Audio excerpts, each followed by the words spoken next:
the way that I describe, or the way I define Jamstack as of like 3 days ago when I wrote this slide deck, is a way of building sites that relies on pre-rendered dynamic content living in production as static assets enhanced with client-side JavaScripts and APIs for interactivity. Yeah. And, one of the things I love about that definition is because most people, when they start looking at what is the Jamstack, they go to, they go read and they're like, okay, well, Jam stands for JavaScript APIs and markup. And then, that's usually where the definition kind of starts and ends in many ways, right? It's like, well, okay, my website uses JavaScript APIs and markup, right? Like, so I'm already doing Jamstack, aren't I? But I think what your definition differs is the mention of pre-rendering, which is a key element in what makes something Jamstack, right? Which is basically, that the majority of the content and the pages are going to be rendered at build time, and then enhanced for interactivity and personalization or any other kind of features with APIs in JavaScript. And the other thing is those APIs can be called either on client side, right, with JavaScript, or at build time, right, with whatever tool you're using, which is something that is often lost in that whole interpretation of Jam as JavaScript APIs and markup, is that the build time, the APIs can be a part of the build time. In fact, that's probably where the majority of my API work ends up getting done, is at build time, not at client side. Yeah, no, there is this whole idea of, yes, we can have interactivity, but there's multiple different places where that can live, and so much depends on your data. So I'm working on a site now, and I think it's a great example of this. It's a site that sells products, and I generate the products at build time. And I do that because they're going to be adding a product like once a month, or editing a product every now and then. I'm totally fine with doing a whole new build for that. But, this product has like 8 different properties, and 2 of them are very dynamic. There are a number of things sold and number of days left or something like that. So I actually do a mix of stuff where when the site is built, I get the products, I get the names and stuff like that. When the user actually hits the site in production, I use client-side JavaScript. I call a serverless function that gets the up-to-date parts of that product that need to be essentially gotten at that very second. And I could have done it a third way as well. I could have done the entire thing on the client side, right? I could have used a Vue application, React or whatever, and just gotten all the products and everything dynamically, but I felt that was too much. So we have all these different options and different ways of building things. It's funny. So I saw someone, I can't remember his name, talking about static sites like 4 or 5 years ago, and he made a great point, is that it's one of the things you see in this type of way of building sites is that the complexity has moved from production to your local system. So you're not necessarily making things simpler. Like my blog is fairly complex, but it's complex on my laptop. And when it goes into production, it's dumb files for the most part. So you still may have the same level of complexity, the same amount of thinking to go into to build the final project. But I love that, like, once I deploy my site, there's not very many things that I have to be concerned about because it's 99% flat files. Right. In your blog, you use 11D, right? Yeah, well, I went from like my custom blogware with Cold Fusion. I ran that for a very long time. It was fine, but after 10 years, I just got tired of it, and I switched to WordPress. And I love that authoring experience. Like, it was just a pleasure to write in WordPress. It was not a pleasure to run WordPress. Right.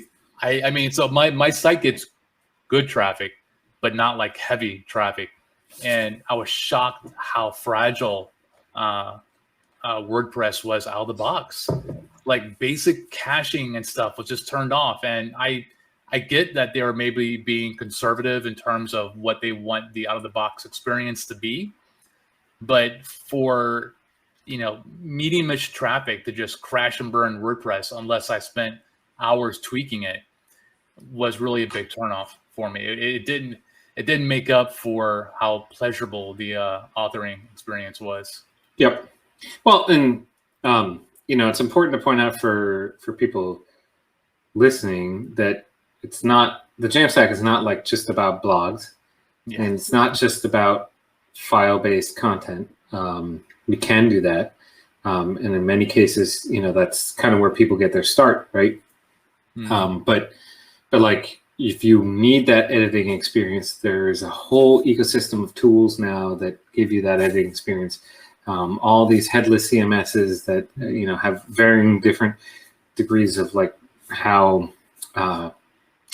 I guess varying editing experiences, and you can kind of, there's so many of them, you can find one that suits you. There's even like nowadays a lot of them even have live preview and things like that. So some of those features that for a while when compared against WordPress, it was like, okay, you're missing this and missing that and whatever, and we argue that the security of Jamstack and the speed of Jamstack and things like that were worth the trade-offs in terms of the editing experience, right?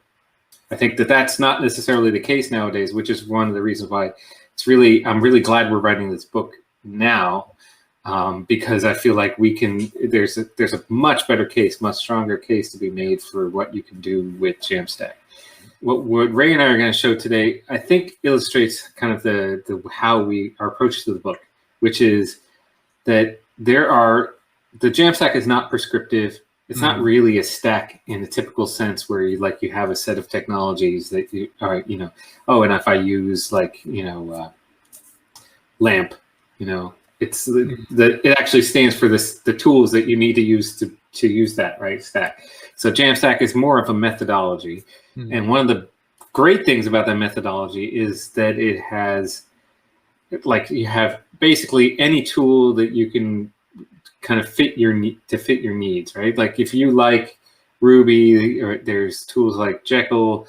If you like Go, there's tools like Hugo. If you like, JavaScript, there's like 1,000 JavaScript, based static site generators. And that goes even beyond that, like when you get into headless CMS, when you get into headless e-commerce and so on and so forth. I mean, it's like you have a lot of options and you can build the stack essentially that works for you.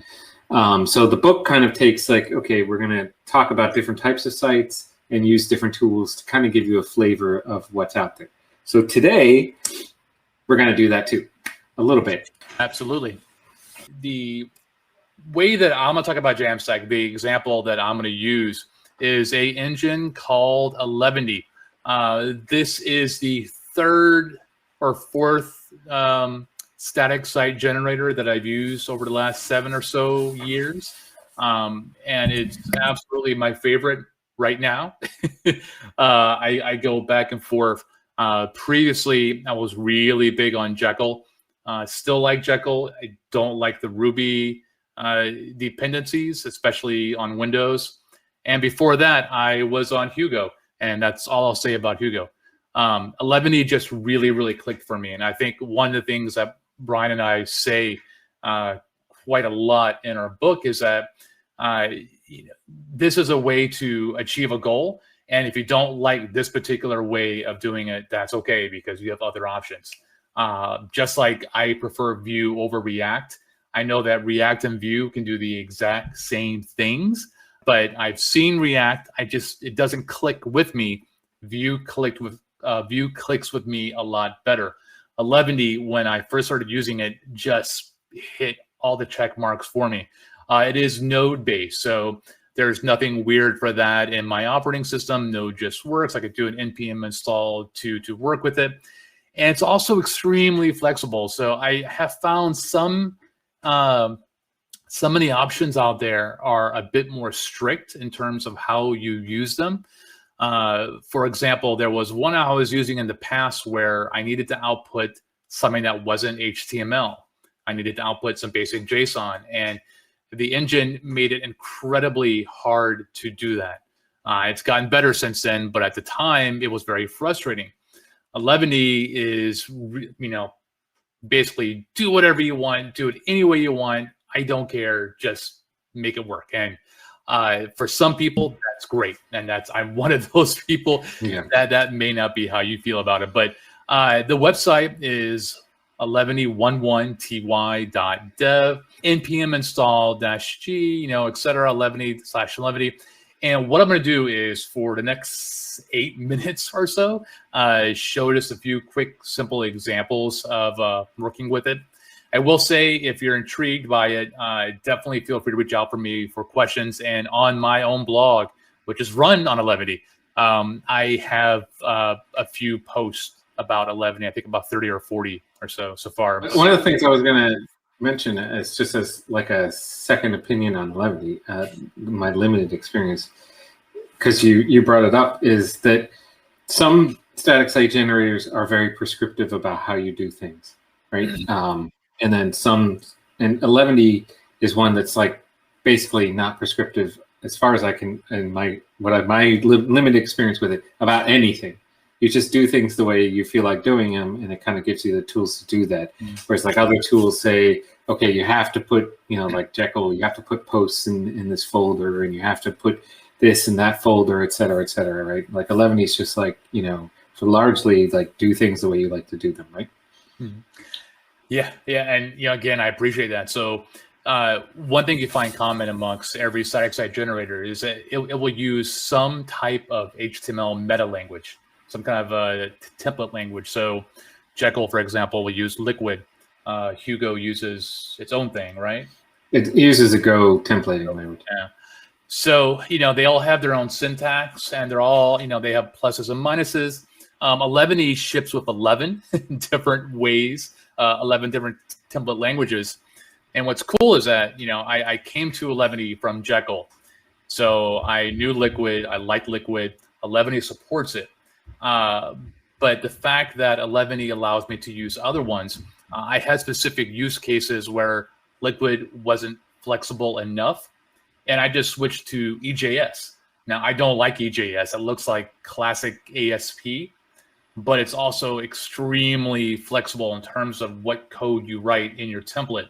So on the one part of my blog where Liquid just wouldn't work right, I just switched to EJS for that file and got what I needed done and just moved on. But let me show a quick, simple example. I've made a new directory, and I'm going to go ahead and switch to my editor and not try to type in, not do like VI or anything like that. I'm not that much of a hacker. Make this a little bit smaller. So I'm going to start off with just a index.md file, a markdown file. Hello world. And yes, I bought a new keyboard that's super loud. I apologize. I am sorry for the clacking. I believe that's how you say it. So I start off with just one simple markdown file. And by default, if I just run 11e, it's going to process that file, run really, really quick because there's a grand total of one thing to do. And essentially output that in a underscore site folder, which will be the output for my static site generator. I had one file, so it made one HTML file. And at this point, I have a overpowered markdown converter, which is not terribly exciting. But there's a couple of things that I could do to start making this a bit more powerful. So one of the first things that I like to do with a static site generator is start working with a layout. This is something that I did back in my app server days. So in my Cold Fusion days, I always had a layout file, and then all of my particular files on my site would just include that. That made it easy to change UI, headers, the all-important copyright year at the bottom, and stuff like that. So in 11e, I can make a new folder, call it underscore includes, and you can configure all of this, but I Can you make it a bit bigger, Ray? I make that what bigger? Yeah. Make what bigger? Just your code editor. It's hard to see. I can't. I refuse to. There we go. How's that? Yeah, thank you. All right. So I mentioned that 11e lets you use multiple different template engines. Again, I like Liquid, so I'm going to make a file called main.liquid. and I'm going to do some basic HTML, and I'll do this super fast and super ugly with proper semantic HTML. I forgot my doc type. I apologize. And just to show that this is working, I'll put a header up here, my site, and a footer. Copyright. What year is this? Everything is so weird now. It's still 2020, right? There's no way it's 2021. I put a footer in there, and if you've never seen Liquid before, you can do squiggly content. And basically what's going to happen now is I'm going to tell my site, I'm going to tell my file to use this as a layout file. And when 11e takes that markdown, it's going to drop it into a variable inside that content block right there. And the way we do this, and again, this is pretty standard amongst most stack-side generators, is write a bit of front matter, say layout main, and I'll go ahead and add a title. Yep. Awesome. Home page. For those people who have not encountered front matter before, because we use that term a lot, and I think it's not always self-explanatory. It's basically metadata that's at the beginning of, well, usually of markdown files, but in a lot of engines they actually recognize it in any file. So it's typically YAML, but I've seen it also, some engines support it in TOML or even in JSON. So, yep. And as you can see, you've now put it in your Liquid file as well. So, yeah, I'm not a fan of YAML. I find it very picky, but for simple key value pairs like this, it works good enough. Once you start getting complex and doing arrays and stuff like that, it just drives me batty. But so all I've done here is in my markdown file, essentially added that metadata that 11e is going to pick up. I told it a layout. I told it a title. The title is just a page variable that my layout file can pick up on. I set a default in my layout. I'm just outputting it there. And in theory now, if I run it again, it will output the HTML again, and now I actually have full layout. Now, typically, I'm not going to write some markdown, write some Liquid, run 11e, and look at the output in HTML. Instead, I'm going to fire up a server, which 11e supports with 11e-serve. And this will start watching my files, fire up a server, and I can go to localhost 8080 and see my wonderful site. Now, if I actually go in here, make this a little bit smaller so you can see both. If I start styling, and I am where style goes to die, but I'm going to add a lovely background color, show you a feature. Oh, it was supposed to. So 11. You're editing the index HTML that it generated. Yeah. I was like, wow, I didn't know this is some new feature that I wasn't aware of. I have never done that before. All right, I'll save it in my Liquid file. 11e picked up that the file changed, automatically reloaded. This is a feature of 11e. It doesn't kick in until you have a real HTML file. So until I actually have an HTML and a head and a body. But typically, most sites will have that. But as I work here, I can start, modifying things. And again, this is why I don't design. That's not even valid, I think. But again, you get that kind of live reload, live experience. I want to show two more quick features. If I want to start making this a bit dynamic. So again, coming from the app server world, I would do things like the admin contact email as a variable. That way I could change it to somebody else. 11e supports a feature called data files. By default, it's in a folder called _data. And I could drop a JSON file in here, and I'll call it site.json. And I will write valid JSON email is email Brian with your problems at he can handle it. Not really a valid email address, but I'll go with it. And what's nice is that 11e now has picked this up. It has created a variable that I could use called site, and it's an object. So site.email will be this value. So if I were to say in my footer, email us at site.email. I can save this, and we could see if I move stuff out of the way, there is that address. So what's cool is that like something like that would change maybe once or twice a year, whoever's taking care of her email. But I could edit that in my data file that gets applied to my layout. All of the files on my site are using it, and I'm still just outputting basic HTML flat files. Does it support like just JSON data files, or is it JSON, YAML, TOML, all that stuff? I'm going to copy some logic here real quick. So if I actually use a JS file, I can use JavaScript. So I'm going to call this films.js. That's cool. And I'm going to use some node code to hit the Star Wars API. I'm using fetch, and I'm hitting the API to get the films. I'm going to save this, and I'm going to come back and kill my server and actually install node fetch. Levity won't just, well, helps if I actually install it. Let this run the server again, and don't crash. Great. So I'm going to go into my index.markdown file, definitely not my HTML, and do a bit of logic. Actually, I'm going to do this. This is why you don't type live. I'm going to make a new file called films.liquid